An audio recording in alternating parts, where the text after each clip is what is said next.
படத்தை நிப்பாட்டுறதுக்கு உங்களுக்கு என்ன ரைட்ஸ் இருக்குது? அப்படி பண்ணக்கூடாதுல்ல. படத்தை போடுறதும் போடாதும் எங்களோட உரிமை இல்லை அப்படிங்கிற ஒரு குரல் வைக்கிறாங்கல்ல. அப்படிலாம் சீப்பாம்பில் அப்படிலாம் கிடையாது. நீங்கள் தேட்டர்னா எல்லா படம் போட்டு தான் ஆகணும். அதில் வந்து அவங்களுக்கு பிஸ்னஸ் சிக்கல் இருக்கலாம். படம் ஓடாது வந்து வருமானம் இல்லாமல் இருக்கலாம். அது வந்து நீங்கள் ஓடலைன்னா தூக்குங்கன்னு சொல்கிறோம் நாங்கள். சரி விடுங்க, என் படம் இந்த வாரம் வந்து உங்களுக்கு ஓடுறதுக்கு தகுதி இல்லாத படம்னா நீங்கள் இந்த வாரம் ரிலீஸ் பண்ண படத்தில் எந்த படத்தில் நீங்கள் வந்து பெரிய கலெக்ஷன் எடுத்துக்கீங்க, எந்த படம் நல்ல படம் நீங்கள் எனக்கு சொல்லுங்கள். ராஜமௌலி படமோ இல்லை ஒரு காந்தாரா வந்தால் அதுக்கு தான் ஃபஸ்ட்டு ப்ரிஃபரன்ஸு. நம்ம படம் வந்து அவங்க வந்தாலே இப்போ நம்ம பயப்பட வேண்டியதாக இருக்குது. அஸ் அ டிஸ்ட்ரிபியூட்டராக ப்ரொடியூசராக அவர் இந்த படத்தை ப்ரொமோஷன் தான் பண்ணுறாருன்னு ஒரு தரப்பு சொல்கிறாங்க. என்ன ப்ரொமோஷன் இதில் பண்ணேன்? இப்படி வந்து எனக்கு தேட்டர் தரம் இப்போ நீ ஓடிடியில் விட்டீங்க, ஸ்ட்ரீமிங்கில் போயிட்டு இருக்கு ப்ரொமோஷன். அது என்ன குற்றச்சாட்டு எனக்கு ஒன்றும் புரியவில்லை. கேவலமான குற்றச்சாட்டாக இருக்கேன். என்ன நான் வந்து ஓடிடியில் போட போகிறேன்னு சொல்லித்தானே, நான் எப்படி சொல்லாமல் இருக்க முடியும்? அது என்ன ப்ரொமோஷன் எனக்கு இருக்குது?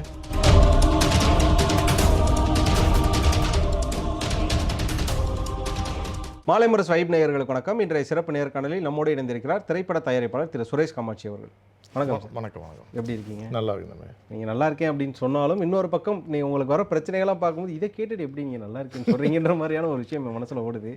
ஏன்னா ஒரு இயக்குனருக்கு எப்படி ஒரு படம் வந்து 10 மாதம் சுமக்கிற புள்ள அப்படின்ற ஒரு வார்த்தையை நம்ம கேட்டிருப்போம். தயாரிப்பாளருக்கு அதுக்கு முன்னாடியில இருந்தே ஒரு பெயின் இருக்குல்ல, ப்ரீ ப்ரொடக்ஷனில் ஆரம்பித்து அதுக்கப்புறம் அந்த மாதிரி டிஸ்ட்ரிபியூட் பண்ணுற ஒரு பெயின் அப்படிங்கிற ஒரு விஷயம் இருக்குது. அதுவும் குறிப்பாக சல்லியர்கள் மாதிரியான ஒரு நல்ல படத்தை அப்படி சல்லியாக உடைக்கிற விஷயத்தை ஏற்றுக்கவே முடியாது. நான் ரிவ்யூவிலே ஓப்பனாக தான் சொன்னேன், சல்லியர்கள் படம் அதை சல்லியாக உடைக்கிறாங்க அப்படின்னு. நீங்களும் தொடர்ந்து சில நேர்காணல்கள் கொடுத்துக்கிட்டு இருக்கீங்க. அதெல்லாம் தாண்டி இன்னும் இவ்வளோ நேர்காணல் கொடுத்தும் எங்கேருந்து இறங்கி வரலை அப்படிங்கிற ஒரு விஷயம் முதல்ல அங்கேருந்தே ஆரம்பிக்க நினைக்கிறேன். அதை நீங்கள் என்ன சொல்ல நினைக்கிறீங்க?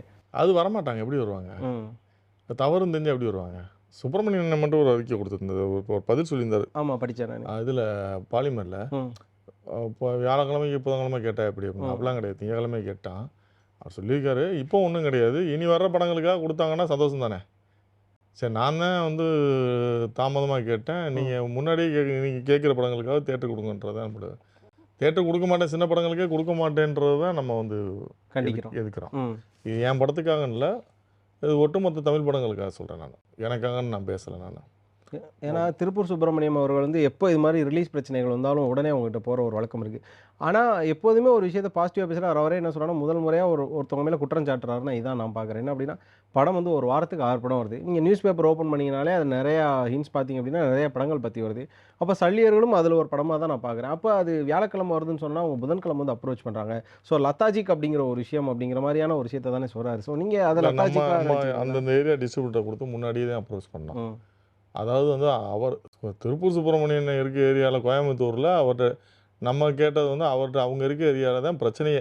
என்ன பிரச்சனைனா, அவங்களுக்கு பணம் கொடுக்கலன்னு அவங்க டிஸ்ட்ரிபியூட்டர் அசோசியேஷனில் கருணாஸ் 2013 பணம் கொடுக்க 2013 நடந்த இஷ்யூ அதுக்கு பண்டிங் இருக்குன்னு சொல்லிட்டு நிப்பாட்டினாங்க அந்த அசோசியேஷன். அது உண்மையாக பிவிஆர் பண்ணதை விட பெரிய தப்பு. அது பிவிஆராவது தேட்டர் கொடுக்கலன்னாங்க. இவங்க வந்து நம்ம எல்லாம் தமிழ் ஆட்கள் தான் இருந்தும் கூட வந்து இவங்க வந்து அந்த 7 லட்ச ரூபாய்க்காக படத்தை நிப்பாடிங்க, நீ போட்டுட்டு வந்த கலெக்ஷன் எடுத்து வச்சுக்க வேண்டியதானே. அப்போவும் 7 லட்ச ரூபாய்க்கு நான் கருணாசன்கிட்ட பேசி, கருணாசனை வந்து சரி ஓகே நான் கொடுத்துட்டேன் தம்பி, இனிமே இருந்தாலும் நம்ம பேசுவோம்னு சொல்லி பேசலாம். அது மீறி நீங்கள் நிப்பாட்டுறீங்கன்னா அப்போ உங்கள் அசோசியேஷனுக்கு என்ன எத்திக்ஸ் இருக்குது? ஒரு படத்தை நிப்பாட்டுறதுக்கான அதிகாரத்தை உங்களுக்கு யார் கொடுத்தது? அப்படி ஒன்றும் இல்லையே. ஒரு படத்தை நீங்கள் உங்களுக்கு பணம் கொடுக்கணும்னா நீங்கள் சிவில் மூவ் பண்ணுங்கள், கேஸ் மூவ் பண்ணுங்கள், கேஸ் போட்டு கேளுங்க, அக்ரிமெண்ட் போட்டிருப்பீங்கல்ல, கேஸை போடுங்க. அதானே லீகல் ப்ராசஸ். தானே. அதை தாண்டி நம்ம சினிமா ட்ரேடில் ஒரு சிஸ்டம் வச்சுருக்கோம். அப்படி வச்சா கூட வந்து நீங்கள் வந்து நான் கொடுக்கணும் அப்படின்னா, கருணாசனை கொடுக்கணும்னா நீங்கள் நான் ரெகுலராக படம் பண்ணிக்கிட்டு இருக்கேன், சரி அடுத்த படத்தில் நீங்கள் பேசிக்கலான்னு சொல்லலாம். இல்லைன்னா படத்தை ரிலீஸ் பண்ணிவிட்டு அந்த கலெக்ஷனை நிப்பாட்டி வச்சுட்டு நீங்கள் வாங்க, இந்த மாதிரி இருக்குது, ஒரு இஷ்யூ இருக்குது, பேசிக்குவோம் இது என்னன்னு சொல்லி பேசலாம். அப்படி பேசலாம். படத்தை நிப்பாட்டுறதுக்கு உங்களுக்கு என்ன ரைட்ஸ் இருக்குது? அப்படி பண்ணக்கூடாதுல்ல. படத்தை நிப்பாட்டுறதுக்கு அவங்களுக்கு உரிமை இல்லை அப்படிங்கிற அதே நேரத்தில் இவங்களோட தேட்டர் சார்ந்தவங்களோட கருத்து என்னன்னா, படத்தை போடுறதும் போடாதும் எங்களோட உரிமை இல்லை அப்படிங்கிற ஒரு குரல் வைக்கிறாங்கல்ல. அப்படி சொல்கிறதுனா அது வந்து அப்படி சிவில் லைசன்ஸில் வந்து அப்படிலாம் சீப்பாம்பில் அப்படிலாம் கிடையாது. நீங்கள் தேட்டர்னா எல்லா படம் போட்டு தான் ஆகணும். போடணும் போடக்கூடாதுன்றதுக்கெலாம் வந்து அப்படின்னா அதை நீங்கள் அதிகாரப்பூர்வமாக சொல்லுங்கள், நாங்கள் எந்த படம் விரும்புகிறோம்னு நாங்கள் போடுவோம், நாங்கள் இல்லைன்னு சொல்லிட்டீங்கன்னா நாங்கள் உங்கள்கிட்டயே வரப்போகிறோம், நீங்கள் சொல்லுங்கள். இப்போ பல்க் புக்கிங்ஸில் ஒரு விஷயம் நம்ம பார்த்துருப்போம். ரீசெண்ட் டேஸாக ஒரு படங்கள் வர்றப்போ நம்ம வந்து புக் மை ஷோ ஓப்பன் பண்ணி பார்த்தோம் அப்படின்னா ஒரு 100 சீட்ஸ் வந்து புக்கில் இருக்கும். நிறைய பேர் நினச்சிட்டு இருப்பாங்க அது வந்து ஆடியன்ஸ் வந்து புக் பண்ணிடுறாங்க. பட் அது என்னன்னா நமக்கே தெரியும், ப்ரொடக்ஷன் சைட்லேருந்து ஒரு கேரண்டீட் புக்கிங்ஸ் அப்படிங்கிற ஒரு விஷயம். ஆமாம், அது வந்து என்ன பண்ணுறாங்கன்னா வந்து நீங்கள் இப்போ தேட்டர் வேணால் 100 டிக்கெட் புக் பண்ணுங்கள், 200 டிக்கெட் புக் பண்ணுங்கள். சரி, அது புக் பண்ணால் கூட என்ன சொல்லுவாங்கன்னா அதுக்கு ஆள் வரணும்னுவாங்க. தேட்டருக்கு ஆள் வரணும். அந்த புக்கிங் நீங்கள் பண்ணால் கூட அப்படி பண்ணுறதுக்கு நம்ம ரெடி தான். அதுக்கு ஆள் வரணும்னுவாங்க. ஆள் வந்து கேண்டீனில் வியாபாரம் நடக்கணும். இப்போ அதுக்கு நீங்கள் தயாராக இருந்தீங்களா? அந்த 100 டிக்கெட் புக் பண்ணுறதுக்கு அது சுரேஷ் காமாட்சி தயாராக அது இருந்தாரா? தயாராக தான் இருந்தான். அது தயாராக தானே இருப்போம். நம்ம இல்லை நீ வாடகை கொடுத்தா கூட போடுறதுக்கு நாங்கள் தயாராக தானே இருக்கோம். அன்னைக்கு ஒரு நாள் இப்போவும் நீங்கள் சொல்லுங்கள், நாங்கள் தேட்டர் பூரா வாடகை கொடுக்குறோம்னு சொல்லுங்கள், நாங்கள் போடுறதுக்கு ரெடி. மோர் தென் தேட்டர் அவங்க என்ன கேட்குறாங்க? உள்ள வந்து கேண்டீன் சேல்ஸ் அப்படி நீங்கள் சொல்கிற வார்த்தைகள் இருக்கே, அது அது வருது. அவங்க கேண்டீன் சேல்ஸ் ஏன்னா இது தேட்டரில் வந்து அவங்களுக்கு மார்ஜின்றது வந்து ஒரு 60% வரும். 100ல் வந்து 60%, 40% எங்களுக்கு. இப்போ நீங்கள் அதில் அவங்க வைக்கிறதுல வந்து 90% அவங்களுக்கு மார்ஜின். 10% ப்ராடக்டோட வேல்யூனா 90% வந்து மார்ஜினு கேண்டீன் வியாபாரத்தில். அப்போ அதுதானே அவங்க அதுக்கு தான் ப்ரிஃபரன்ஸ் பண்ணுறாங்க. போகிற போக்கில் அது ஒரு ரெஸ்டாரண்ட் மாதிரி ஆகிடும் தேட்ரு. நம்ம இதை பிஸ்னஸாக ஒரு பக்கம் பேசுகிறோம். ஆனால் இன்னொரு பக்கம் பார்த்தீங்கன்னா இது அரசியல் சார்ந்த பிரச்சனையாக வரும். இப்போ கிங்டம் படத்துக்கு ஒரு பிரச்சனை, தமிழ் தேசிய அமைப்புகள்லாம் பிரச்சனை பண்ணாங்க. அதே மாதிரி மேதகு படத்தை எடுத்துக்கோமே, மேதகோட 2 பாகங்களையுமே கிட்ட அவர்கள் வந்து திரையரங்கில் கொடுக்கல. அது வந்து சென்சார் வந்து உங்களுக்கு கிடைக்கல, கொடுக்கல.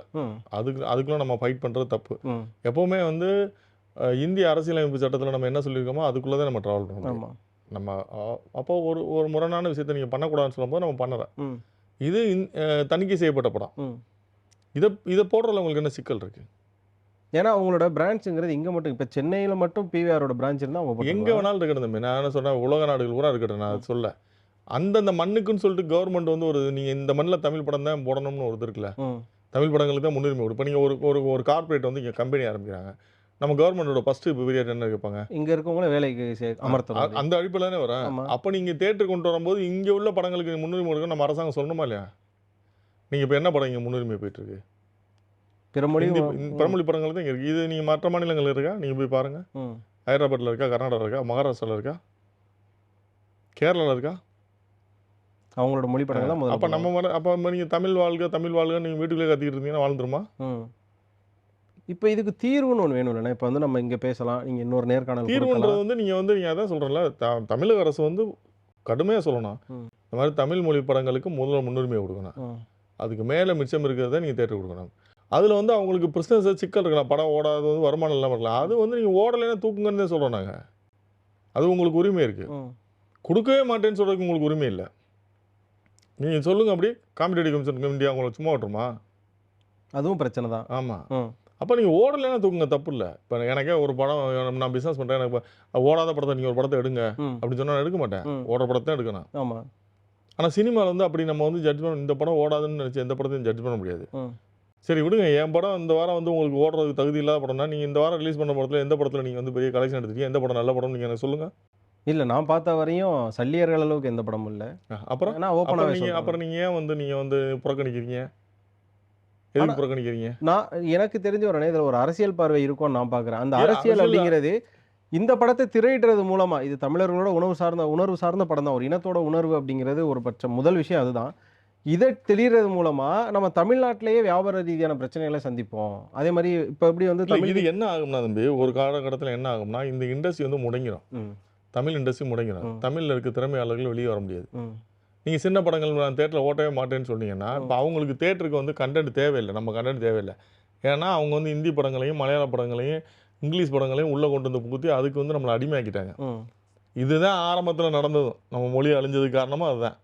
நீங்கள் இப்போ இந்த படங்களை கொண்டு வந்து நம்மகிட்ட புகுத்தின ஒன்று என்ன ஆயிடுச்சுன்னா, இப்போ எல்லாரும் வந்து ஹிந்தி படம் பார்க்குறது, இங்கிலீஷ் படம் பார்க்குறது மழை ஆகிட்டான். நம்ம படங்கள்லாம் ஓடிடியில் பார்க்குற மனநிலைக்கு வந்துட்டான். முடிஞ்சோன்னா ஓடிடியில் போகிற மனநிலைக்கு வந்துட்டான். இப்போ நாளடைவில் இப்படி இருந்ததுன்னா என்ன ஆகும்னு யோசிச்சு பாருங்கள். நம்ம படங்கள் வந்து குறைஞ்சிரும். இப்போ அவங்களுக்கு பிஸ்னஸ் பாதிக்காது. அவங்களுக்கு வந்து மாற்று மொழி படங்களை உள்ளே கொண்டு வராங்க. அப்போ இது யார் கவனத்தில் எடுத்துக்கணும்னா அரசாங்கம் கவனத்தில் எடுத்துக்கணும். ஆகா, இது வந்து வேற்று மொழிகளை உள்ளே கொண்டு வந்துருச்சு, அவங்களுக்கான பிஸ்னஸ் கொடுத்துட்டு இருக்காங்க.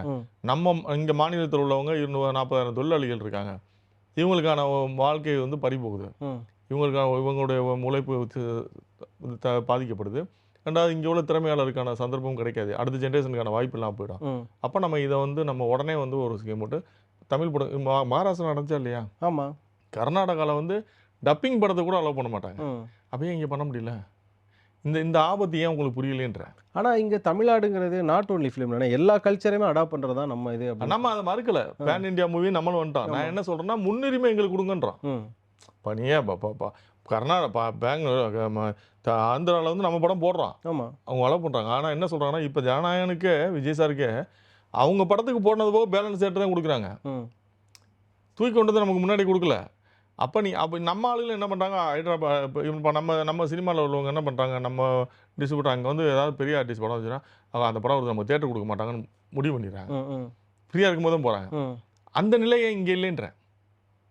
இங்கே வந்து ஒரு தெலுங்கு படம், ஒரு ராஜமௌலி படமோ இல்லை ஒரு காந்தாரா வந்தால் அதுக்கு தான் ஃபஸ்ட்டு ப்ரிஃபரன்ஸு. நம்ம படம் வந்து அவங்க வந்தாலே இப்போ நம்ம பயப்பட வேண்டியதாக இருக்குது. இப்போ பெரிய படம் ஒரு படம் வருது, நம்ம இப்போ இந்த ரிலீஸ் பண்ணக்கூடாது அப்படின்னு நம்ம தான் ஒதுங்கி நிற்கிறோம். அப்பனே ஒரு தயாரிப்பாளராகவும் சரி, ஒரு சங்கத்தில் இருந்த ஒரு நபராகவும் சரி, ஏன் இது மாதிரி இப்போ காந்தாரா இப்போ வந்த படம், ஏன்னா இதுக்கு முன்னாடி வந்த லோக்கா படங்கள்லேருந்து எவ்வளோ படங்கள் வந்து வசூல் கொடுத்தது. இப்போ இது மாதிரி வேற்றுமொழி படங்கள் உள்ளே வரும்போது தமிழ் படங்கள் காலியாகுதுங்கிற நம்மளுக்கு KGF 2 வர்றப்பே தெரிஞ்சு பீஸ்ட் படங்கள் இந்த மாதிரியான பிரச்சனைகள் மாறினுச்சு அப்படின்னு. ஏன் நீங்கள் வந்து இப்போ ரீசெண்டாக கூட ஒரு குரல் கொடுக்கல, ஒரு சுரேஷ் காமாட்சி ஒரு ட்விட்டரில் கூட ஒரு பதிவு போடலை, அவரோட கருத்து எங்கேயுமே சொல்லலைன்ற கேள்வியை நிறைய பேர் கேட்குறாங்க. அதான் நான் வந்து கருத்து சொல்கிறதுக்காக நான் இங்கே வரல, கேள்வி கேட்கல. நீங்கள் வந்து இப்போ அக்ரெஸ்ஸாக ப்ரெஸ்ஸை பார்த்து கேள்வி கேட்டீங்க. அதான் சொல்கிறேன், நான் வந்து கருத்து சொல்கிறது என் வேலை கிடையாது. நான் அசோசியேஷனில் இருந்தால் எனக்கு அந்த ரெஸ்பான்சிபிலிட்டி இருக்குது. நான் அசோசியேஷனில் உள்ள ஃபைட் பண்ணியிருக்கேன். நான் வெளியில் வந்து அதை கத்தன்றேன். அசோசியேஷனில் ஃபைட் பண்ணியிருக்கேன். ஃபைட் பண்ணி என்னால் முடியலைன்னா ரிசைன் பண்ணிட்டு வெளியே வந்துட்டேன். நான் சொல்கிற கருத்துக்கு அங்கே வந்து இது கிடையாது, மதிப்பு இல்லைன்னு தெரிஞ்சுட்டு, ஏன்னா தனஞ்சயன்னு ஒருத்தர் உட்காந்துருக்காரு, அவர் கார்பரேட் ஆள். அவர் அந்த கார்பரேட் சைடில் அங்கே வந்து எவ்வளோ பணம் உருவாக்கலாம், சங்கத்துக்கு எவ்வளோ பணம் சேர்க்கலான்ற மைண்ட் செட்லேயே இருக்காப்புல. அங்கே இங்கே சங்கம் வந்து பணம் சேர்க்கறது வேலை இல்லை. அங்கே வந்து சங்கத்தை வந்து நம்ம வந்து எப்படி சினிமாவை ஸ்ட்ரீம்லைன் பண்ணணும்னு நம்ம யோசிக்கணும். சினிமா மேம்படுத்த நம்ம தொழிலை வந்து மேம்படுத்துறதுக்கான வேலை அதை பண்ணல அவர். அப்போ எனக்கு அதில் முரண் வருது, நான் வெளியே வந்துடுறேன். வெளில வந்ததுக்கப்புறம் எனக்கு ஒரு பிரச்சனை வரும்போதே நான் பேச முடியுமே தவிர, நான் ரோட்டில் வந்து நான் பொதுமக்களுக்காகன்னு சொல்லிட்டு நான் எம்எல்ஏவா எம்பியா இல்லை அசோசியேஷனில் தலைவராக இருக்குன்னா செக்ரட்டரியாக இருக்குன்னா அவங்கவுங்க பிரச்சனைக்கு அவங்கவுங்க பேசினேன், என் பிரச்சனைக்கு நான் பேசினேன்.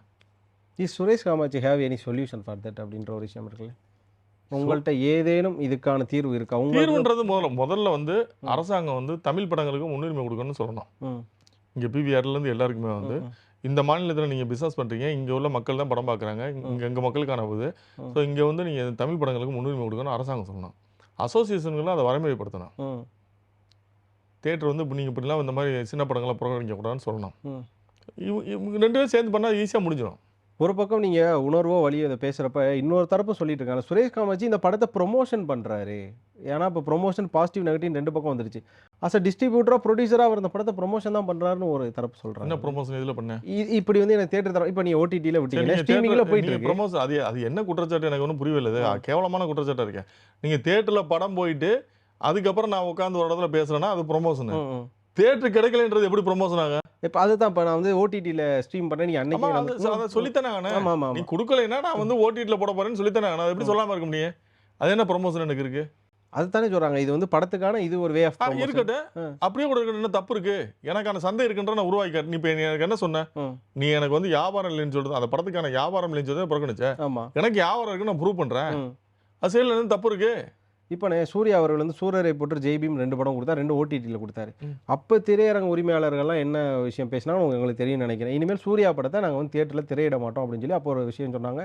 அதுக்கு எதிர்ப்பு கிளம்பிச்சு. அதுக்கப்புறம் சூர்யா படம் வருமா வராதான்னு சந்தேகத்தில் அவங்க அப்படி ஒரு ஸ்கீம் விடும்போது நம்ம என்ன சொல்றோம், எங்கள் படங்களுக்கு நாங்கள் இது கொடுக்கலைன்னா இனிமேல் நான் உங்களுக்கு படம் கொடுக்க மாட்டோம், பெரிய படங்கள் நாங்கள் உங்களுக்கு தரமாட்டோம், கொடுக்காத படங்களுக்கு எந்த தேட்டர் கொடுக்கல அவங்களுக்குலாம் பெரிய படங்கள் தரமாட்டோம்னு சொல்லி நம்ம தீர்மானம் கொடுக்கணும். இப்போ உங்கள் கூட்டுப்படியே 2 சங்கம் இருக்கு. நீங்கள் அன்னைக்கு வந்து பிளாஸ்ட் ஆஃபீஸ் 2 சங்கம், தயாரிப்பாளர் சங்கம், நடப்பு தயாரிப்பாளர் சங்கம், 2ல் இருந்துமே இந்த காம்ப்ரமைஸ் வர மாட்டாங்கல்ல. எங்கள் சைட்லேருந்து ப்ரொடியூசர்ஸோ டிஸ்ட்ரிபியூட்டரோ எங்கள் சைடு இருக்காங்க, அவங்களுக்கு ஒன்று உங்கள் சைட்லேருந்து நடக்கலைன்றப்போ நாங்கள் ஏன் படம் கொடுக்கணுங்கிற ஒரு ஸ்ட்ராங் டிசிஷன் 2 இதுலேருந்து வர மாட்டேங்குது. அதுதான் இவங்களுக்குள்ள பிரச்சனை. நீ என் சங்கத்துக்கு நான் எவ்வளோ பணம் சேர்க்கலாம், உன் சங்கத்துக்கு எவ்வளோ பணம் சேர்க்கலான்றதான் போட்டி நடக்குது தவிர இன்னொன்று தெரியுமா, அடிப்படையாகவே வந்து அங்கே இருக்கவங்களுக்கு, பொறுப்பில் இருக்கவங்களுக்கு இந்த சினிமா பற்றிய புரிதலே இல்லைன்றதான் உண்மை. இருக்கவங்களுக்கு வந்து நமக்கு ஏன் தேவைன்ற எண்ணம், அந்த சிந்தனை இருக்கவங்களுக்கு, அதை பற்றின பிஸ்னஸ் பற்றி தர இருக்கவங்களுக்கு அவங்க என்ன நினைக்கிறாங்கன்னா, இதையே நம்ம பேச நம்ம யாரையும் பகிர்ச்சிக்க வேணாம்னு நினைக்கிறாங்க. இப்போ சங்கத்தில் பொறுப்பு வரவங்ககிட்ட நீங்கள் கூப்பிட்டு கேளுங்களேன், என்ன சொல்லுவாங்கன்னா, ஏங்க உங்களுக்கு என்னங்க ஓட்டர் அங்கே உள்ள தயாரிப்பாளர் உங்களுக்கு என்னங்க, உங்களுக்கு மெடிக்கல் இன்சூரன்ஸ் போட்டு கொடுத்துறேன், உங்களுக்கு வந்து தீபாவளி பொங்கலுக்கு இனாம் கொடுத்துறேன், கல்வி நிதி கொடுக்குறேன், போதுமா, நான் வந்து அதை செய்வேன் அப்படின்னு சொல்கிற ஆள் தான் இங்கே இருக்கே தவிர, நம்ம வந்து தொழில் பண்ணலாங்க, நமக்கு என்ன உரிமை இல்லை, அந்த படத்தை வந்து இப்போ நாங்கள் ஸ்ட்ரீம்லைன் பண்ணுறோம், எல்லாரும் தொழில் பண்ணலாம், இதை கொண்டு வரோம்னு சொல்லி ஏதாவது ஒருத்தர் சொல்லியிருக்காங்க பாருங்கள், நீங்கள் தேர்தல் அறிக்கையை வாங்கி பாருங்கள், இங்கே இப்போ எலெக்ஷன் நிற்கிதுல, நீங்கள் வாங்கி பாருங்களேன். ஒரு தனிப்பட்ட நபருக்கான அறிக்கைகள் தான். தனிப்பட்ட நபருக்கால இல்லை, இவங்களை வந்து ஓட்டர்ஸாக பயன்படுத்துகிறாங்க தயாரிப்பாளர்கள். இவங்களோட வீக்னஸ் இதுதான் தெரிஞ்சுக்கிட்டு அதில் அடிக்கிறாங்க. அது பெரிய தப்பு. அது முதலாளியாக வந்தவனை வந்து நீ ஓட்டர்ஸாக மாற்றுறது இருக்குல்ல, அது பெரிய தப்பு. அது இப்போ நீங்க இந்த வாரத்தை ஜனவரி 2 தேர்ந்தெடுக்க காரணம் என்ன? ஏன்னா ஒரு பக்கம் ஜனநாயகன் இந்த இந்த இந்த ஃபீவர்ங்கிறதே அதான் தெரியும். சொல்றேன். நீங்க ஜனவரி 2 எதுக்கு தேர்ந்தெடுத்தேன்னா, முன்னாடி நான் உங்களுக்கு தெரியும் நான் இது ஒரு ரிலீஸ் 1 மாசமா டேட் போட்டு தள்ளி ஆமா, வந்துட்டு ஆமா, இருக்கேன். ஆமா, அப்ப இந்த டேட்ட ஏன் தேர்ந்தெடுத்தேன்னா, இந்த 1 வாரம் வந்து பெரிய படங்கள் எதுவும் வராது. ஏன்னா அடுத்து வந்து 2 பெரிய படம் ஆமா, வர்றதுனால ஆமா. வராது. அப்ப இந்த 1 வாரம் கேப் இருக்கு. இந்த 1 வாரம் கேப்ல நம்ம வரலாம்னு சொல்லி தான் வந்தேன். ஏன்னா இங்க உங்களுக்கு தெரியாதது கிடையாது. ஒரு தீபாவளிக்கோ, பொங்கலுக்கோ, நியூ இயருக்கோ வந்து பெரிய படம் அப்படி வருதுன்றப்போ, அப்படி அப்படி இருக்க சின்ன படங்கள் எல்லாத்தையும் சீக்கிரம் போட்டு சீக்கிரம் எடுப்பாங்க. அது நம்மளுக்கு தெரிஞ்ச ஒரு அதனால தான் விஷயம். நான் போட்டேன். நீங்க சீக்கிரமா எடுக்க 1 வாரம் ஓடுனா போதும்ன்ற மனநிலையில தான் நான் கொண்டு வந்தேன். ம். இப்ப இந்த நியூ இயர்க்கு என்ன படம் பெரிய படம் வந்துச்சு சொல்லுங்க. எதுவும் வரல. அப்ப போடுறதுல உங்களுக்கு என்ன சிக்கல் இருக்கு? நீ துரந்தர் இதுங்க நம்ம இது நீங்க கீக்கீஸ்ன்னு ஒரு படம் ஆமா, அதுக்கு நீ குடுக்குற முன்னுரிமைய ம். ஏன் இதுக்கு ஒரு ஷோ குடுக்கல உனக்கு என்ன ஆயிரப்போகுது? ஒருவேளை சல்லியர்கள் ரிலீஸ் ஆகி ஸ்க்ரீன் அதிகமாகணுங்கிற ஒரு விஷயம் இருந்துச்சுன்னா, ஏன்னா இப்போ அண்மையில நிறைய படங்களுக்கு நடந்தது. இப்போ 27 ஸ்க்ரீன் குடுக்குறாங்க. படம் வந்து நல்லா ஸ்ட்ரீம் ஆக ஆரம்பிக்குது. நான் கம்பல்சரி அந்த படத்த எடுக்க முடியாது. அப்போ ஒரு 50 ஸ்க்ரீன்லேருந்து திரும்ப 100+ ஸ்க்ரீன்ஸ் வர்றப்போ, அந்த படத்த எடுத்து அப்போ சுரேஷ் கமிச்சு பிரச்சனை பண்ணியிருப்பாரு தானே. நல்லா போடுற என் படத்த ஏன் நீ எடுக்கிறேன்னு பிரச்சனை நல்லா பண்ணி- போச்சுன்னா ஏன் எடுக்க போறாங்க அவங்க? ம். போகலைன்னா எடுப்பாங்க. போகலைன்னா எடுத்தாலும் நம்ம கேட்க முடியாதுல்ல. ஆமா. படம் போகலைன்னமோ நீ எடுக்கக்கூடாது. கண்டிப்பா நீ எடுக்காம ஓட்டிட்டே இருக்கணும்னு சொல்ல முடியாதுல்ல. ம். அது தொழிலுக்கு இது ஆகிறல. நம்ம என்னன்னா நீ எனக்கு வாய்ப்பு வழங்கலைன்னு தான் சொல்றேன் நான். நீ எனக்கு ஸ்க்ரீன் ஒதுக்கலைன்றதான் குற்றச்சாட்டே தவிர ஓடாத படத்த நீ வந்து ஓட்டிக்கிட்டே இரு. ம். நீ லாஸ் ஆகுன்னு நம்ம எந்த இடத்துலயும் சொல்லல. இந்த ரிலீஸ் நெருக்கடி உங்களுக்கு மாநாட்டிலே இருந்தது அப்படிங்கிறது ரிலீஸ் நெருக்கடி இல்ல. மாநாட்டுல இருந்தது வேற நெருக்கடி. வேற அப்ப நெருக்கடி பார்க்காத அதுல நபர் நீங்க கிடையாது. மாநாடுலயும் வந்து இந்த டிஸ்ட்ரிபியூட்டர் அசோசியேஷன்ல உட்காந்து கட்ட பஞ்சாயத்து பண்ணிட்டு ம், ஆபீஸ் ஓபன் பண்ணி வச்சுட்டு அவருக்கு காசு கொடுக்கணும் ஆமா. ஒரு காசு நெருக்கடி கொடுத்தாங்க. ம், ம். வணங்காலே அந்த பஞ்சாயத்து வந்துச்சு. பஞ்சாயத்து இருந்தது. முதல்ல இந்த டிஸ்ட்ரிபியூட்டர் அசோசியேஷனை ஒழிக்கணும். ம். கட்ட பஞ்சாயத்து பண்ணுறது அவனுக்கு தான் அது நானும் திருந்துவாங்கன்னு பார்க்குறது திருந்ததில்ல. ம். இப்போ நான் காம்படிட்டிவ் கமிஷனில் அதே கம்ப்ளைண்ட் கொடுக்க போகிறேன். கொஞ்ச நாள் படமே பண்ணலன்னு பரவாயில்ல இவங்களை கம்ப்ளைண்ட் பண்ணி ஃபுல்லாக ஒழிச்சிடணுன்ற ஒரு முடிவு வந்துட்டேன். ம். இந்த அசோசியேஷனை வச்சுக்கிட்டு அங்கங்கே வச்சுக்கிட்டு கட்ட பஞ்சாயத்து பண்ணிட்டு அந்த ரிலீஸ் டைம்லேயும் கூடுவானுங்க. அது ரிலீஸ் கரெக்டாக அந்த முன்னாடியே ஒரு மாதத்துக்கு முன்னாடி கூப்பிட்டு பேசினா ஒன்றும் நடக்காது முடிச்சு செட்டில்மெண்ட் ஆயிரும்னு சொல்லிட்டு ம். அந்த ரிலீஸ் அன்னைக்கு டைட் பண்ணி காசு கொடுக்கலாம் படம் ஓட்ட மாட்டோம்ன்ற மாதிரி கத்தி வைப்பானுங்க. இந்த உரிமை இந்த அதிகாரத்தை இவங்களுக்கு யார் கொடுத்தது இல்லை. இதுதான் உங்களுக்கு வணங்கானுக்கும் நடந்தது மாநாடு. எல்லாத்துக்குமே அந்த மாதிரி பண்ணுறாங்க. நான் வணங்கானு கூட ம். நான் அருள்பதிக்கிட்ட வந்து ஒரு மாதத்துக்கு முன்னாடியே சொல்கிறேன். இந்த படத்தில் இந்த ஒரு இஷ்யூ இருக்குது. நீங்கள் இதை வந்து முன்னாடியே என்னை கூப்பிட்டு பேசுங்க அப்படின்னு சொல்கிறேன். பேசலை. அன்னைக்கு ஈவினிங் 6 மணிக்கு கூப்பிட்டு பேசுகிறாங்க. கூப்பிட்டு பேசி உதய் சார் வந்து சொன்னார். இதை உடனே பேசுவோம். உதய் சாருக்கு தெரியுமான்னு கூட தெரியாது. ம். உதய் சார் கூப்பிட்டு சொல்லிட்டாரு, ம். நீங்கள் இதை செட்டில் பண்ணலைன்னா ரிலீஸ் பண்ண ரெட் வேணான்ட்டாரு. ஜெயின் சார்பா. அவர் செண்பகமூர்த்தி கூப்பிட்டு இல்லை உதய் சார் வந்து வேணான்ட்டாரு. ம். இந்த பிரச்சனையை செல்லும். அப்போ நெருக்கடி எப்படி கொடுக்குறாங்க பாருங்க. அவர் பேரை சொல்லி இங்க ஒரு நெருக்கடி வருது. அதில் உள்ள அதில் என்னென்ன பண்ணாங்கன்னு எனக்கு எல்லாம் தெரியும். நான் அதை பற்றி நான் பேசலை. ஏன் பேசலை? ம். அது தனிப்பட்ட என்னோட பிரச்சனை. ம். இது வந்து ஒரு சமூகம் சார்ந்த படம். இதை ரிலீஸ் பண்ணுறதுல சிக்கன்றதை நான் பேசுகிறேன். நான் அதில் நான் ஏற்பட்ட பிரச்சனை பேசுகிறேன்னா இல்ல. அப்போ என்னன்னா நீங்கள் உங்களெல்லாம் ஒழிக்கணும்னு நினைக்கிறேன். இந்த டிஸ்ட்ரிபியூட்டர் அசோசியேஷனை ஒழிக்கணும். ம். நீங்கள் வந்து உங்களை வந்து உட்காந்துக்கிட்டு நீங்கள் வந்து கட்ட பஞ்சாயத்து பண்ணுறதுக்கு இது கிடையாது. நீங்கள் உட்காந்துக்கிட்டு கடைசி நேரத்தில் நீ காசு வாங்கினா கொடுக்கணுன்றதெல்லாம் எத்திக்ஸ் சார் எல்லாருக்குமே அது உள்ள. அதை ஒரு டைம் கொடுத்து முன்னாடியே சொல்லு. நீங்கள் கொடுக்கணுங்க இதை கொடுத்து தந்தைகளை கொடுத்துருங்க இல்லைன்னா உட்காந்து பேசி முடிச்சுக்கோங்கன்னு சொல்லி உட்காந்து பேசு. ம். ஏன் ரிலீஸ் அன்னைக்கு உட்கார வச்சு பேசுகிற? கருணாஸ் அவர்கள் உங்ககிட்ட அதை பத்தி அதில் வந்து அதில் இந்த அருள்பதினு ஒருத்தர் இருக்காரு. ம். அவர் இந்த பஞ்சாயத்தில் கைது இருந்தவர். ம். ம். அவர் அந்த ஆலமரத்து காலத்துலேருந்து இருப்பாருன்னு நினைக்கிறேன். சொம்ப வச்சு பஞ்சாயத்து பண்ற சம்பவத்தில் பஞ்சாயத்து பண்ணுற காலத்துலேருந்து இருப்பாருன்னு நினைக்கிறேன். ம். உட்காந்து அப்படி சிரிச்சுக்கிட்டே பஞ்சாயத்து பேசுவாப்பில். அப்படி சிரிச்சுட்டே ஹின்னு போயிட்டு தெளிவாக நகர்த்துவார். ரொம்ப அதெல்லாம் தப்பான ஒரு விஷயம். நீங்கள் வந்து அது மாதிரி நீங்கள் தயாரிப்பாளர் சங்கம் இருக்க மாட்டேன்றீங்கன்னு தான் எனக்கு வருத்தம். தயாரிப்பாளர் சங்கம் ஏன் அந்த மாதிரி இருக்க மாட்டேன்றீங்க? டிஸ்ட்ரிபியூஷன் சங்கம் அப்படி இருக்கு, தயாரிப்பாளர் சங்கம் அப்படி இல்லை. இப்போ நான் தான் நம்ம காம்படிட்டிவ் கமிஷனில் கூப்பிட்ருக்காங்க. நான் போயிட்டு மொத்தத்தையும் கம்ப்ளைண்ட் பண்ணி ம். இதை பூரா முதல்ல க்ளோஸ் பண்ணி விடணும். எனக்கு- பஞ்சாயத்து பண்ணுறதே இப்போ க்ளோஸ் பண்ணி விடணும். எனக்கு ஒரு சந்தேகம் இருக்குது சார். ஏன்னா நான் இது கேட்டேன்னா வணங்கான் இப்போ உங்களுக்கு வந்த கடைசி படம், அதாவது சல்லியர்களுக்கு முன்னாடி கடைசியாக வந்த படம். அப்போயே இந்த நெருக்கடி இருந்தது. மாநாட்டிலையும் அது வேறு நெருக்கடி. கிட்டத்தட்ட அது டிஸ்ட்ரிபியூஷன்லேயுமே கடைசி இதில் ரிலீஸ் வரையுமே பிரச்சனை இருந்ததுன்னு வச்சுக்கோங்களேன். காந்தி கண்ணாடின்னு ஒரு படம் வந்தது. கேபி பாலா அவர்கள் நடித்த படம். ஓப்பனாக நீங்கள் அக்ரஸாக சொன்னீங்க.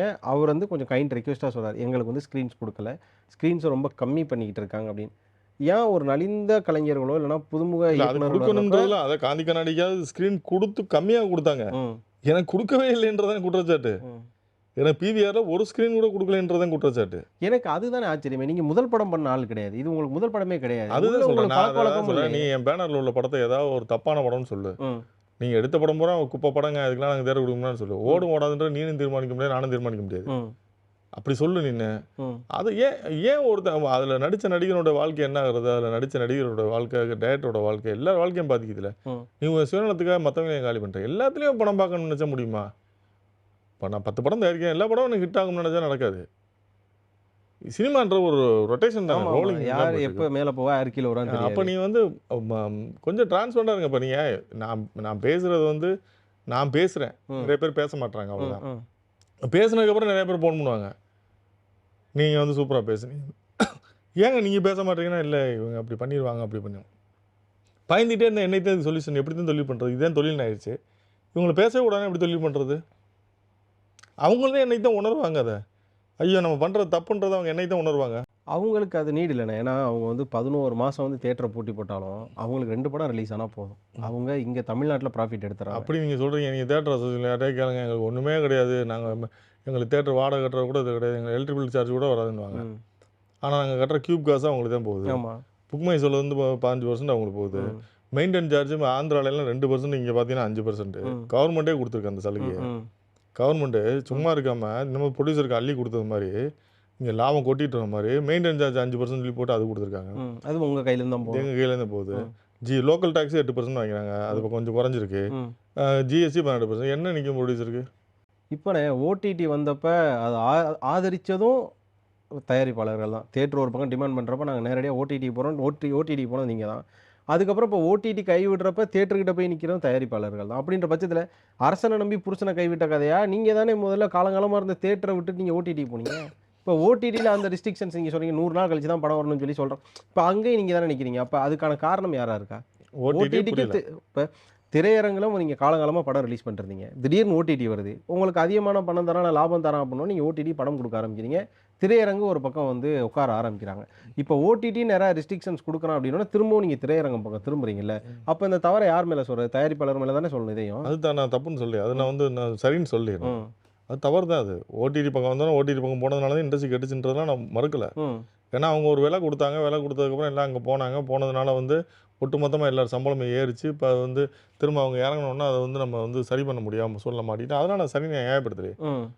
நான் அவங்க தேட்டர் வந்து 8 வாரம் கேட்கும்போது கூட வந்து அது நியாயமான விஷயம் தான் நான் சொன்னேன். நான் உங்களோட ஓடிடி விற்பனை எப்போ இருந்தது? அதாவது தேட்டர் ஸ்க்ரீன்ஸ் கிடைக்கல அப்படின்னோட நீங்கள் ஓடிடியை நாடுனீங்களா, இல்லை நீங்கள் ஒரு பக்கம் கொடுக்கறதுக்கு முன்னாடி இந்த ஓடிடியில் இறங்கிட்டீங்க? நான் அன்னைக்கு நைட்டு தான் முடிவு எடுத்தேன். அன்னைக்கு ப்ரெஷ் ஷோ பைட்டு கொடுத்தீங்க. முடிச்சதுக்கப்புறம் நான் நைட்டு அதை உடனே இமீடியட்டாக எந்த சேனல் அப்ரோட் பண்ண முடியாது. அப்போ ஓடிடி ப்ளஸ்னு ஒரு சேனல் ரெடியாக இருந்தது, அவங்களுக்கு கொடுத்து உடனே அனௌன்ஸ் பண்ணேன்.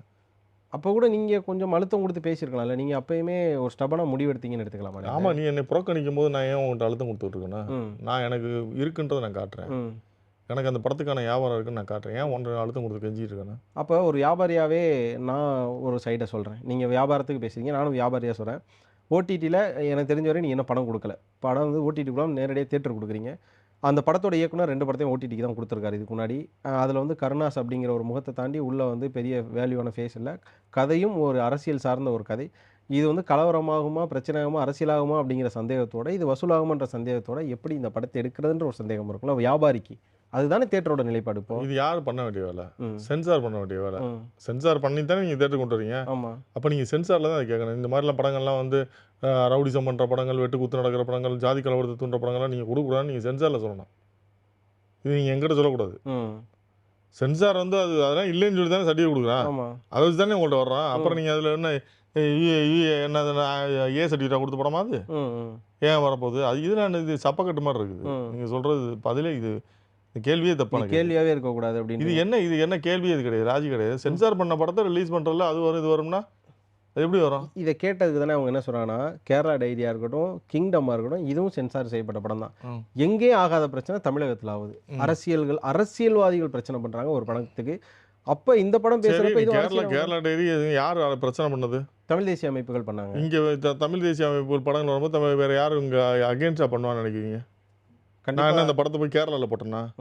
நம்ம ஸ்டேட்லாம் போடுறீங்க. அப்புறம் கேரளாவில் போட்டால் அவங்க எதிர்ப்பாங்கன்னு நீங்கள் சொல்கிறது நியாயம் இருக்குது. இல்லை வேறு மாநிலத்தில் போடும்போது ஏங்க அந்த தமிழ் படத்தை பிறகு நீங்கள் நான் இந்த மண்ணில் தானே போட முடியும், இந்த மண்ணில் தானே போடுறேன், அதில் என்ன பிரச்சனை இருக்குது? எனக்கு ஆச்சரியமா கேள்வியா என்னன்னு தெரியல. தமிழ் தேசியம் சார்ந்த ஒரு படம், உணர்வு சார்ந்து பேசுகிற படம் நான் பார்த்தேன். அதான் உண்மை. நீங்களும் சொல்கிறீங்க உங்களுக்கு ஆதரவாக எந்த தமிழ் தேசிய அமைப்பும் இப்போ குரல் கொடுக்கலையே அப்படிங்கிற ஒரு விஷயம் இருக்குல்ல. யார் சொன்னா அப்படி? கிங்டம் படத்துக்கு பேசிய கூட்டங்களை நான் பார்த்தேன், பேசிய ஆட்களை ஏன் பார்த்தேன். பேசியிருக்காங்களே, யார் பேசல? சோசியல் மீடியா நீங்கள் பார்க்குறதில்ல நினைக்கிறேன். ம், நீங்கள் பாருங்கள், நீங்கள் சீமானை கொடுத்துருக்காரு, வேல்முருகனை கொடுத்துருக்காரு, ம், இவர் முபாரக் கொடுத்துருக்காரு, திருமுருகன் காந்தி கொடுத்துருக்காரு, ம், இன்னும் உலகத் தமிழர்கள் அமைப்புலேருந்து எல்லாருமே கொடுத்துருக்காங்க. ம், பக்கத்தில் இருக்க கர்நாடகா தமிழ் சங்கம் கூட கொடுத்துருக்கு. ம். வேறு யார் கொடுக்கணும்னு நினைக்கிறீங்க? அப்போ இந்த இந்த நியூஸை கூட வந்து பெரும்பான்மையான மீடியாக்களை புறக்கணிக்கிறாங்க. எதுக்கு அவங்க போடணும்? நமக்கு என்ன அவங்க போடணும்னு எதுக்கு என்ன அவசியம் இருக்குது? ம், பிரதர், நீங்கள் உங்கள் பின்னாடி நமக்கு சப்போர்ட் இருக்குன்னு தெரிஞ்சால் போதும். நீங்கள் என்ன, நீங்கள் கொண்டு போய் நீங்கள் செய்தியாக போடுவீங்க, நம்ம எப்படி நம்பணும்? நீங்கள் இவ்வளோ புறக்கணிக்கப்படும் போது நீங்கள் செய்தியை மட்டும் கொண்டு போய் போடுவீங்க, நாங்கள் நம்ப முடியுமா என்ன? ம்.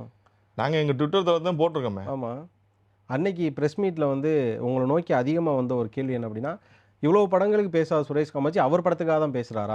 இது பைத்தியகாரத்தனமான கேள்வின்றேன். ம். என் படத்துக்கு தான் நான் பேசுவேன். என் படத்துக்கு நான் பக்கத்தில் வாடகைக்கு ஒரு ஆளை கூட்டு வந்து நீங்கள் பேசுங்க அப்படின்னு சொல்ல முடியுமா என்ன? இல்லை இல்லை நான் தான் பேசினேன். ம். அவங்க படத்துக்கு அவங்க பேசணும். பேசணும். எனக்கு அந்த இடத்துல பிரச்சனை இருக்குது, இல்லை எனக்கு பிரச்சனை இருக்குங்க, நான் பேச மாட்டேன், ம். பக்கத்தில் இருந்து ஒரு வாடகை கூட்டு வரேன், ஒருத்தர் அவரை பேச வைக்கிறேன் அப்படின்னு சொல்லி பேச முடியுமா என்ன? என்ன கேள்வி அது? அடுத்து ப்ரொடியூஸ் பண்ணுறதா இருந்தால், இல்லை அடுத்து நீங்கள் படம் வாங்கி ஒரு பக்கம் ரிலீஸ் பண்ணுறீங்க அப்படின்னா என்ன மாதிரி டிசிஷன் இனிமேல் எடுத்து வச்சுருங்க? இதை பண்ண எனக்கு நான் நல்ல கதைகளை சூஸ் பண்ணி பண்ணுவேன். ம். நான் இதனால எனக்கு என்ன, நான் வந்து யோசிக்க வேண்டியது என்ன இருக்குது? ஒன்றுமே கிடையாது. மறுபடியும் டார்கெட் செய்யப்படுவீங்க அப்படின்ற ஒரு இதெல்லாம் அதெல்லாம் கவர்மெண்ட் இருக்குது, முன்னாடி முடியாது பிரதர். இப்போ அப்படிலாம் கிடையாது. காம்படிட்டிவ் கமிஷன் ஆஃப் இந்தியான்னு இருக்குது.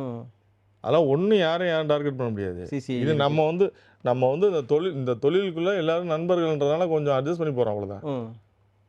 நான் போய் காம்படிட்டிவ் கமிஷன் ஆஃப் இந்தியாவில் உட்காந்து இவங்க இந்த மாதிரி பண்ணுறாங்கன்னா என்ன பண்ணுவேன்? நீ புறக்கணிச்சிருவேன் நீ. இதே வேறு நாட்டிலலாம் எடுத்துக்கிட்டோன்னா, நீங்கள் சொல்கிற மாதிரி இப்போ கேரளாலாம் வந்து அவங்க மொழிப்பட்டு இருக்கு. ஆனால் இப்போ வரையும் அவங்க வந்து அஃபிஷியலாக கவர்மெண்ட்டில் பண்ணல. ஆனால் இப்போ ஃப்ரெஞ்சோ மற்ற நாடுகளெல்லாம் எடுத்துக்கிட்டோன்னா அவங்க மொழிக்கு தான் முக்கியத்துவம். அவங்க படம் ரிலீஸ் ஆக மீதி இருக்கிற ஸ்க்ரீனை தான் மற்ற மொழிகளுக்கு கொடுக்குறாங்க. அப்போ அந்த அவங்க போடுற தாய்மொழியில் இருக்கக்கூடிய வர பணத்தில் கொஞ்சம் பர்டிகுலர் ஆஃப் அமௌண்ட் எடுத்துகிட்டு அதை அவங்க தொழில் சார்ந்த நபர்களுக்கு கொடுக்குறாங்கல்ல. ப்ரொடியூசரோ இல்லைனா வந்து டிஸ்ட்ரிபியூட்டரோ ஆக்டர்ஸோ இல்லைனா அடுத்த படம் எடுக்கிற உதவி பண்ணுறாங்களே. ஸோ அது மாதிரி ஏதேனும் ஸ்கீம்ஸோ இல்லைனா ஒரு பிளான்ஸோ இங்கே எடுக்கப்பட்டிருக்கா இப்போ வரைக்கும் உங்களுக்கு தெரிஞ்சு? யார் எடுக்கணுன்றீங்க? இங்கே ப்ரொடியூசர் கவுன்சிலையோ இல்லைனா டிஸ்ட்ரிபியூஷன்ஸ்லையோ? ப்ரொடியூசர் கவுன்சில் வந்து பிஸ்னஸ் பண்ணுறதுக்கு இல்லை பிரதர். தொழிலை வந்து வரைமுறைப்படுத்துறது தான் ப்ரொடியூசர் கவுன்சில் இருக்கு. பிஸ்னஸ் பண்ணுறது கிடையாது. நீங்கள் வர்றவங்களுக்குலாம் நான் படம் பண்ணுறதுக்கு வாய்ப்பு தர்றேன், நீங்கள் வந்து உங்களுக்கு வந்து நான் இலவச மருத்துவ உதவி பண்ணுறேன், அதுக்கு இல்லை. ஒரு அசோசியேஷன்றது அந்த தொழிலை வந்து வரைமுறைப்படுத்துவது தான். அதுக்கு தான் அசோசியேஷன். இப்போ பெரிய ஹீரோக்களோட படம் வருது, அவங்களோட படத்துக்கு சென்சார் வரையும் தான் பிரச்சனை வருதே தவிர அவங்களுக்கு டிஸ்ட்ரிபியூஷன்லையோ அவங்களுக்கு ரிலீஸ்லையோ அவங்களுக்கு ப்ரொடக்ஷன் சைடில் 1000 பஞ்சாயத்து இருந்தாலும் அவங்கள விட சக்ஸஸ்ஃபுல்லாக ரிலீஸ் ஆகிடுது இல்லைண்ணே? இல்லை, அது பெரிய வணிகம், வந்து பெரிய வணிகம். அதில் தான் பிரச்சனை நிறையா இருக்கான். அது தேட்டருக்காரங்களுக்கு பெரிய லாபம் வருதுன்றனால அதை வந்து லாஸ்ட் மினிட்ல அதை ரிலீஸ் பண்ணுறதுக்கு ஏதாவது பேசிக்கி செட்டில்மெண்ட் பண்ணி லெட்டர் பண்ணி எழுதி கொடுப்பாங்க. இது சின்ன படங்கள் பெருசாக வராதுன்னு நினச்சி விடுவாங்க. இதுவும் பெரிய லெவலில் ஒரு 25 கோடி 30 கோடி கலெக்ஷன் பண்ணோம்னா பேசிக்குவோம், அப்புறம் பேசிக்குவோம், படத்தை ரிலீஸ் பண்ணுங்கன்னு சொல்லுவாங்க. அவ்வளோ. இப்போ தேட்டர் வந்து உங்கள் படத்தை மிஸ் பண்ணிச்சுன்னு நினைக்கிறீங்களா? அதாவது என் படத்தை எடுத்திருந்தா அஸ் அ ஸ்க்ரீனாக நீ இன்க்ரீஸ் பண்ணி லாபமாக சம்பாரிச்சிருப்பேன், அதை நீ தவற அப்படி நினைக்கல. எனக்கு தமிழ் படங்களுக்கு, அதாவது தமிழ் தேசிய படங்களுக்கான ஒரு சந்தை இருக்குன்றது நிரூபிக்கிறதுக்கு எனக்கு வாய்ப்பு கொடுத்ததான் நினைக்கிறேன். எனக்கு வந்து அந்த வாய்ப்பை கொடுத்ததுக்காக முதல்ல நன்றி தான் சொல்கிறேன் நான். இப்போது அடுத்து தமிழ் தேசியம் சார்ந்து இல்லைனா இப்போது நம்ம பேசின இதே இலங்கை சார்ந்து கண்டிப்பாக அடுத்த கதை வச்சுருப்பார் கிட்ட. அப்படிலாம் வந்து எனக்கு வந்து நான் தொடர்ந்து அப்படி பண்ணணுன்றதுலாம் இல்லை. நல்ல படம் கிட்டு பண்ணியிருக்கேன், அதை கொண்டு போய் சேர்க்க வேண்டிய பொறுப்பு எனக்கு இருந்தது, அதனால் கொண்டு போனேன். ஏன்னா நான் கமர்ஷியல் படங்கள் பண்ணணுன்றதுல கமர்ஷியல் படங்கள் எனக்கு பிடிச்ச படங்கள், கமர்ஷியல் படமாக இருந்தாலும் அந்த கதையை எனக்கு பிடித்திருந்து அப்படி தான் நான் பண்ணுறேன். நான் இந்த மாதிரி கிட்டு மாதிரி சில நல்ல படங்கள் பண்ணும்போது அதை கொண்டுறதுக்கு முயற்சி பண்ணுறேன். அதில் என்ன எனக்கு வந்து வியாபார நோக்கம் இருக்குன்னு நினைக்கிறீங்க? இப்போ இதில் வியாபாரம் நம்மளுக்கு சல்லியரில் உங்களுக்கு வியாபார நோக்கம் இல்லைண்ணே, அது உணர்வு சார்ந்து பண்ணுறீங்க. அடுத்த படம் எப்படியா இருந்தாலும் வியாபாரத்துக்கு பண்ணி தானே ஆகணும். ஆஸ் எ பிஸ்னஸ் மேனாக நீங்கள் வியாபாரத்துக்கு பண்ணி தான் ஆகணும். இப்போ திருப்பூர் சுப்பிரமணியமாக இருக்கட்டும், அதுக்கப்புறம் தேட்டரு உரிமையாளர்கள் இருக்கட்டும், இவங்களை இந்த இடத்துலேயே நம்ம பகிச்சுக்கிறோன்ற பட்சத்தில் நீங்கள் அடுத்த படம் பண்ணுறப்ப அது சிக்கலாக. திருப்பூர் சுப்பிரமணியன் வந்து ஒரு ப்ராப்பர் பிஸ்னஸ் மேன். அவர் நியாயம் எதுன்னு அவருக்கு தெரியும். அவர் இந்த மாதிரி வந்து சில விஷயங்களில் வந்து ரொம்ப ஜெனுவனாக இருப்பார். அதாவது அவர் மேலே நிறைய பேருக்கு நிறைய முரண் இருக்கலாம், எனக்கு அவர்கிட்ட வந்து எந்த முரணும் கிடையாது. என்னென்னா வந்து அவர் விஷயத்தில் அவர் தெளிவாக இருப்பார். நான் உனக்கு சரியாக இருப்பேன், நீ எனக்கு சரியாக இருக்கணும்ன்றதில் அவர் தெளிவாக இருப்பார். அது எனக்கு பிடிச்சிருக்கு. யார்கிட்டையுமே நான் அப்படி தான் இருக்கேன். இப்போ நடிகர்கள் மேலே நிறைய பேர் வந்து எனக்கு கொடுக்குற பேமெண்ட்டில் நீங்கள் கரெக்டாக இருங்கன்னுவாங்க. அது எனக்கு பிடிச்சிருக்கு, அவ்வளோதான். அவங்க கொடுத்தா அவங்க வேலையை அவங்க செஞ்சுட்டு போகிறாங்க, அவ்வளோதான். நம்ம சரியாக இருக்குன்னா அவங்களுக்கு அந்த விஷயத்தில் அவர் சரியாக இருப்பார். கூட வந்து கழுத்து இருக்க மாட்டார். இந்த சில பேர் இருக்காங்க, அந்த கடைசி நேரத்தில் கட்ட பஞ்சாயத்து பண்ணி கழுத்து பிடிப்பாங்க. ம். அதுதான் தப்புன்னு சொல்கிறேன். அந்த வேலையை திருப்பூர் சுமணி செய்ய மாட்டார். அவர் வந்து அவருக்கு பணம் கொடுக்க வேண்டியதாக இருந்தாலும் 1 மாதத்துக்கு முன்னாடி சொல்லிடுவார். எனக்கு இந்த மாதிரி வேணும், இந்த மாதிரி ஷெட்யூலில் வேணும். முடியலையா முன்னாடியே வந்து சொல்லுங்கள், அதுக்கு என்ன பண்ணலான்னு சொல்லணும்னு சொல்லிடுவார். ம். இவங்க அப்படி செய்கிறதில்ல. அதுதான் பிரச்சனை. இப்போ 27 ஸ்க்ரீன் உங்களுக்கு கொடுத்தாங்கல்ல, அந்த 27 ஸ்க்ரீனுமே மல்டிப்ளெக்ஸா ஆர்எல் வந்து ரூரல் ஏரியாஸில் இருந்த ஸ்க்ரீன்ஸ் உங்களுக்கு எல்லாம்? ரூரல் ஏரியாவில் ம். அங்கங்கே எந்தெந்த ஊர் தெரியாத ஊர்கள்லாம் கொடுத்துருப்பாங்க ஒரு 27. ஆனால் கொடுத்தவங்களுக்கு உண்மையாகவே நன்றி. நீங்கள் நம்பி கொடுத்ததுக்கு நன்றி. ம். சென்னையில் ஆனால் உங்களுக்கு ஒரு ஸ்க்ரீன் கூட கிடைக்கல. சென்னையில் ரோகிணியில் ஒரு ஷோ கொடுத்துருந்தாங்க, மாயாஜாலில் ஒரு ஷோ கொடுத்துருந்தாங்க. ம். மற்ற இதுலேயும் கொடுக்கல. நீங்கள் பார்த்தீங்களா க்ரௌட் இருந்ததா இல்லை டீம் விட்டு விசிட் எதுவும் பண்ணி நான் பார்த்தீங்களா? எங்கே தேட்டரில் ரிலீஸே பண்ணல, அப்புறம் டீமை போய் எங்கேயோ போய் பார்க்குறது? இல்லை வந்து ஏமாறிய கூட்டங்கள் இருக்கும். இல்லைங்க, நான் இன்னும் தேட்டரே போடலையே. அதான் நான் ஸ்க்ரீனை ஓப்பன் ஓடிடியில் ஸ்ட்ரீம் அடிச்சிட்டீங்க. ஓட்டில் அடிச்சுட்டேன். நான் அப்புறம் தேட்டரில் போய் எங்கே போய் யாரை போய் பார்க்குறது தேட்டரில்? போல்ட் அட்டம்ப்ட் தான் ஆனால் நீங்கள் பண்ணது. அது சரி, இதை கேட்குறேன், நீங்கள் ஓப்பனாகவே சொல்லலாம்னு நினைக்கிறேன். ஓடிடியில் ஸ்ட்ரீம் பண்ணீங்க, ஷேர் பேசிஸில் பண்ணீங்களா, ரெவன்யூ ஷேர் பேசிஸில் பண்ணீங்களா அப்படிங்கிறத தாண்டி உங்களுக்கு கை கடிக்காமல் இருந்ததா? நான் கை கடிக்கிறதுலாம் பற்றி இதை பற்றி யோசிக்கல. நான் வந்து இப்படி ஒரு பிரச்சனை இருக்குன்னு நம்ம சொல்லிடுறோம். பெரிய ஹிட் அடிச்சு இதை வந்து எங்களுக்கான சந்தை இருக்குன்றதை ப்ரூவ் பண்ணுன்றதுக்காக தான் பண்ணேன். எங்களுக்கான சந்தைனா அந்த எங்களுக்கான தமிழ் தேசிய படத்துக்கான சந்தை இங்கே இருக்கு அப்படின்ற காட்டுறதுக்காக தான் பண்ணேன். அதுக்கு தான் பண்ணேன். அதை நான் சக்ஸஸ் பண்ணிட்டேன். நேற்றே எனக்கு வந்து படம் வந்து பெரிய டிராபிக் தான். அது உள்ள ஆப்பே ஜாம் ஆச்சு. அதுவே மிகப்பெரிய வெற்றியாக பார்க்குறேன். ஏன்னா அவங்க தான் உலகந்தோறும் பரவி இருக்காங்கல்ல, பல இடங்கள்லேருந்து பார்ப்பாங்க, விபிஎன் கூட யூஸ் பண்ணி பார்ப்பாங்க. இப்போ இனி வரும் காலங்களில் ஒரு சிறு படங்களுக்கு பிரச்சனை, தமிழ் தேசியம் இல்லாத ஒரு கமர்ஷியல் சரி இனி சரியாயிடும். இப்போ காம்படிட்டிவ் கமிஷன் ஆஃப் இந்தியா உள்ளே வந்திருக்காங்கல்ல, சரி சரியாயிடும் நினைக்கிறேன். பிரச்சனைகள் வந்தால் அங்கே சுரேஷ் காமாட்சி உறுதுணை நிற்பாரு. நான் இப்போ மொத்தமாக கம்ப்ளைண்ட் அடிக்கிறேன், எல்லாருமேலே கம்ப்ளைண்ட் கொடுக்குறேன், கொடுத்து சரி பண்ணுவோம். யாராவது ஒரு ஆள் பூனைக்கு மணி கட்டணும்ல. ஆமாம், அது செய்கிறேன்னு முடிவு பண்ணிட்டேன். ஆமாம், அந்த மணி வந்து சல்லியர்கள்லேருந்து ஆரம்பிக்கும் அப்படின்னு நினைக்கிறீங்க? ஆமாம், அதுக்கு நான் முழுசாக இறங்கி பண்ணுறேன். அப்படி நடந்தால் உண்மையாகவே சுதந்திர படைப்பாளர்களுக்கான சுதந்திரம் நான் கருது. அது எல்லாருக்கும் நம்ம செஞ்ச ஒரு புண்ணியமாக இருக்கும். ஒரு படைப்பாளராக ஒரு தமிழ் தேசியத்தை மக்கள்கிட்ட எளிதாக போய் சேர்க்க முடியலை அப்படிங்கிற வழியோடையும், ஒரு தயாரிப்பாளராகவும் இவ்வளோ விஷயத்தை அனுபவிக்கிறேன்றதை மக்கள்கிட்ட எப்படி சொல்லணும்னு நினைக்கிறீங்க? அதை மட்டும் சொல்லிடுங்க. இல்லை, அதெல்லாம் வந்து மக்கள்கிட்ட போய் என் பிரச்சனையை வந்து நான் அவ்வளோ கஷ்டப்பட்டுட்டு இருக்கேன், நீங்கள் எனக்கு உதவி பண்ணுங்கலாம் நம்ம கேட்கல. அது எந்த தொழிலாக இருந்தாலும் அதில் வந்து அவங்களோட வளர்ச்சிக்கு வந்து தடையாக நிற்காதீங்கன்னு சொல்கிறோம். அதை தாண்டி பணம் கொடுக்கல் வாங்கல், நீங்கள் ஒருத்தர் பணம் கொடுக்கணும் வாங்கினா அதில் நேர்மையாக இருங்க. பணம் வாங்கினதை வந்து இன்றைக்கி இல்லைனாலும் ஒரு 10 நாள் பொறுத்து கொடுக்குறேன், இல்லை ஒரு வருஷம் ஒரு தடவை கொடுக்குறேன்னு சொல்லுங்கள், தப்பு இல்லை. ஏமாற்ற வேண்டாம், அவ்வளோதான். ஏமாற்றக்கூடாது, அவ்வளோதான். அந்த எத்திக்ஸை வச்சுக்கிட்டு நீங்கள் தொழில் பண்ணுங்கள், ஜெயிச்சு போயிட்டே இருக்கலாம், ஒன்றும் தப்பே கிடையாது. அதை விட்டு மக்கள்கிட்ட போய் எனக்கு இவ்வளோ பிரச்சனை இருக்குது, நீங்கள் வந்து சார்ட் அவுட் பண்ணுங்கன்னா மக்கள் என்ன பண்ண முடியும்? ஆமாம், என் பிரச்சனை நான் தான் ஃபேஸ் பண்ணி ஆகணும். இது என் பிரச்சனையாக பார்க்காம என் கூட இருக்க சக நண்பர்களோட பிரச்சனையாக தான் நான் காம்படிட்டிவ் கமிஷன் ஆஃப் இந்தியாவை நான் அப்ரோச் பண்ணல. அவங்க அப்ரோச் பண்ணாங்க, நான் கம்ப்ளைண்ட் கொடுக்க வில்லிங்னு சொல்லியிருக்கேன். எனக்கு கடைசியாக ஒரு கேள்வி இருக்குண்ணே. நீங்கள் முதல்ல சொன்னீங்க இந்த கட்ட பஞ்சாயத்து நெக் பாயிண்டில் வச்சு நம்மளை லாக் பண்ணுறது அப்படின்னு. நான் பொதுவாக கேள்விப்பட்ட வரையும் இந்த கட்ட பஞ்சாயத்து, அதுக்கப்புறம் கடைசி நேரத்தில் பேசுகிறது, அந்த த்ரெட்டன்ஸ்லாம் வந்து மோஸ்ட்டாக வந்து ஹிந்தி சினிமாவில் தான் இருக்குது அப்படிங்கிற மாதிரி. இல்லை, இப்போ அங்கே சரி பண்ணிட்டாங்களா அவங்க? அங்கே அதை தான் நான் கேட்க நினச்சேன். அப்படியாப்பட்ட கட்ட பஞ்சாயத்துகள் இருந்த சினிமா அடங்கி அது நார்மலைஸ் ஆகிடுச்சு ஒரு பெரிய அடிக்கு அப்புறமா. சிசியிலே சொல்கிறாங்க, நாங்கள் மகாராஷ்டிராவில் இருந்து நாங்கள் எல்லாத்தையும் சரி பண்ணிட்டோம், நான் அந்த ஆர்டர் காப்பி அனுப்புகிறேன், உங்களுக்கு என்னென்ன பிரச்சனை இருக்குன்னு சொல்லி நாங்கள் சரி பண்ணி கொடுக்குறோம். அப்போ கண்டிப்பாக நம்ம நம்பலாம். ஏன்னா ஹிந்தி சினிமா எப்படி இருந்ததுன்னு பார்த்தோம். சரியாயிடும், இன்னும் 1 மாதம் எல்லாமே சரியாயிடும். அதுக்கான நம்பிக்கை அவங்ககிட்ட பேசினதுக்கப்புறம் எனக்கு அந்த நம்பிக்கை வந்துருச்சு. எவ்வளோ பிரச்சனைகள் வேணா இருக்கலாம், அதுக்கு விதை போட்டதே நாங்கள் சுரேஷ் காமாட்சின்னு எடுத்துக்கலாமா? அப்படிலாம் நம்ம மாறுதடிக்க வேண்டியதில்லை. நம்ம பிரச்சனை நம்ம என்னென்னா, இது இங்கே எல்லாரும் தொழில் பண்ணால் நம்ம தமிழ் சினிமாவுக்கான முன்னுரிமை வழங்கப்படணும், நம்ம படைப்புகள் போய் சேரணும், அவ்வளோதான். கண்டிப்பாக நான் இந்த 2026 இதுக்கு ஒரு மாற்றமாக வெற்றியாக இருக்கும்னு நினைக்கிறேன். கண்டிப்பாக உங்களோட அடுத்த படம் தியேட்டரில் ரிலீஸ் ஆகி அதை நான் வந்து பார்க்கணும் அப்படின்னு நினைக்கிறேன். ரொம்ப நன்றி, அவங்களோட நேரத்துக்கு நன்றி.